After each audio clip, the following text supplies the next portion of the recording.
Welcome back. And in our sports news, French Open title hopefuls Novak Djokovic and Francesca Schiavone gave the Roland Garros crowd a glimpse of their abilities on Monday as they sped into the second round.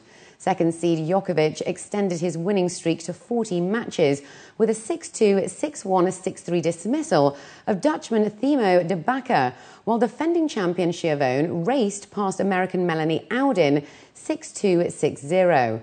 Roger Federer reminded Roland Garros of his extraordinary abilities with a simple 6-3, 6-4, 7-6 win over Feliciano Lopez.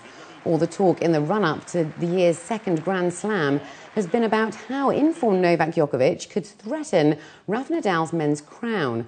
But third seed Federer showed he still has a part to play. And Thomas Berdych became the first top 10 seed to fall at the French Open when he unexpectedly lost to qualify Stefan Robert on Monday. Czech Berdych, the sixth seed and a semi-finalist here last year, was beaten on court 2.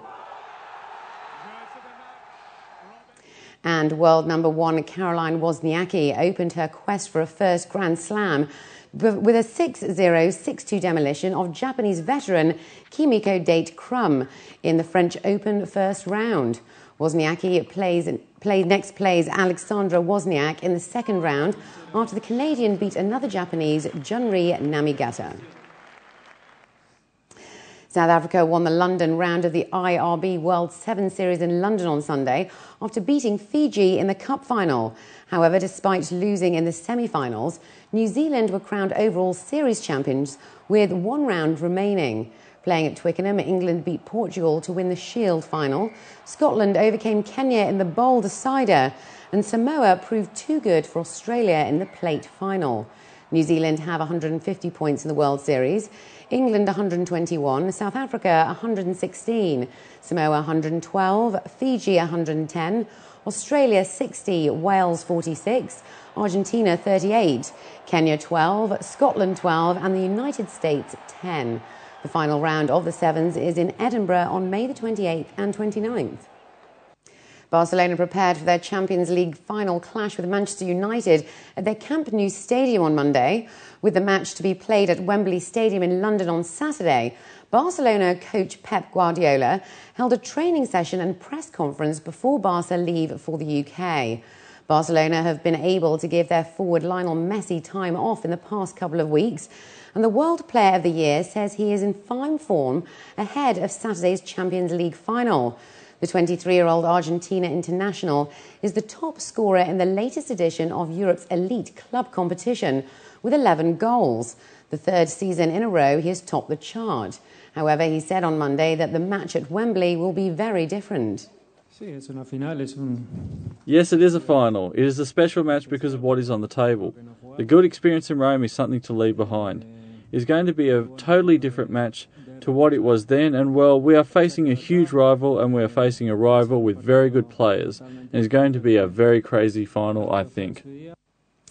FIFA President Joseph Blatter met Japanese Prime Minister Naoto Kan in Tokyo on Monday to discuss how FIFA can be of assistance to the region affected by March's massive earthquake and tsunami. The office of the Prime Minister told Reuters that Kan had reassured Blatter that Japan is doing everything it can to make sure that the FIFA World Cup, which will be held in Japan in December, will go smoothly. According to Japan's NHK News, some participating members are expressing concerns over Japan's nuclear safety and radiation issues. Blatter was scheduled to meet the president of Japan Football Association, Junji Ogura. NHK News reported that JFA has been asking for FIFA for monetary assistance in fixing soccer stadiums and training facilities affected by the earthquake.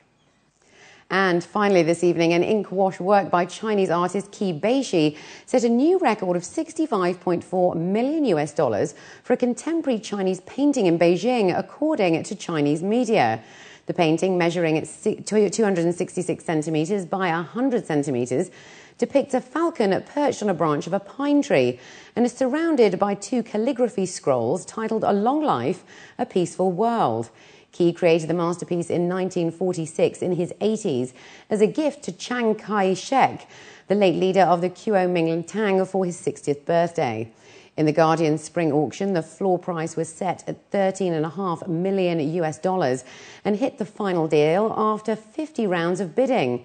Figures from the art market data organisation ArtPrice show that Kibeshi had been the third best-selling artist at auction worldwide, following Pablo Picasso and Andy Warhol.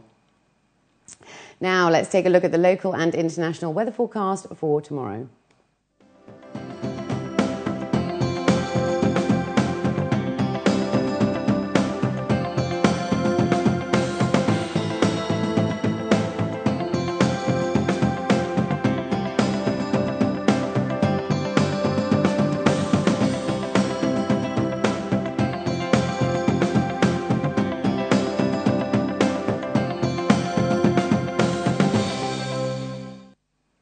And before we head out, here are the top stories again. Ruler of Dubai launches customer service charter for ministries and federal bodies. Minister of Health inaugurates Beauty World. US tornado death toll rises to 116. And UAE's non-hydrocarbon GDP to rise to 3.3% this year.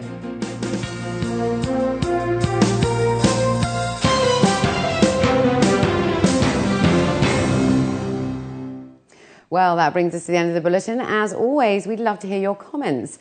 You can contact us at news@city7tv.com or by calling us on 04367 2230.